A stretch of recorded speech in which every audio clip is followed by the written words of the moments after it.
talking about like timelines and things, what was the very first investment you made to get Hiraya Pilates off the ground? Because initially I was planning to have the studio up and running within 3 months. I don't know why. I still ask myself I thought why. 5 months was quite quick. I know, but I don't know why I was in a rush.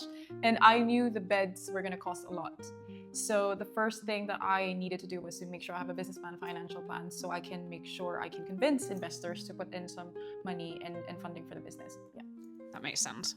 Off the back of that, you just mentioned investment. Have you self-funded the majority of this yourself, or have you had help from other people? So it's a mix of both. I have definitely put my own money for the capital, and family have also helped. Well, they're technically my investors. I think for people who are starting a business, it helps if you're looking for investors, it helps that you gotta put some money into it.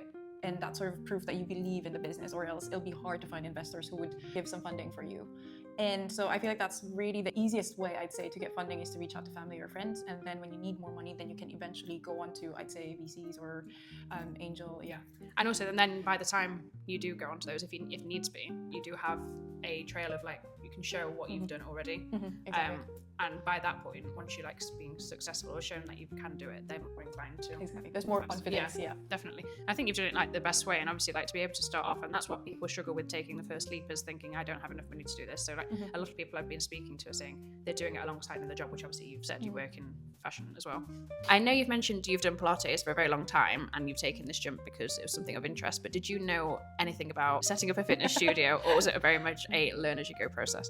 I definitely don't know anything about it. Absolutely not. I guess what I bring is, I've been a class ambassador myself, and I've been to loads of different studios. What I bring is the customer side of the business. So I already knew exactly what I want the beds to be. I know what customers are usually looking for. I have complaints about the other studios, so I know not to make the same mistakes. And it's definitely, a lot of it is definitely a lot of learn as you go process. I have hired as well a head of Pilates, which initially I was like, I feel like I can just hire the Pilates instructors myself, but I realized I genuinely do not know any technical bits about Pilates. So I'm glad I brought her on board and she was able to hire good instructors, which is really important in having a good studio. People stay because the instructors are really good and the classes are really good. Yeah, I always see on socials, not that I am a Pilates girl myself, but I always see people rating instructors and studios out of the intensity of the classes. And I'm always like, oh, I wonder.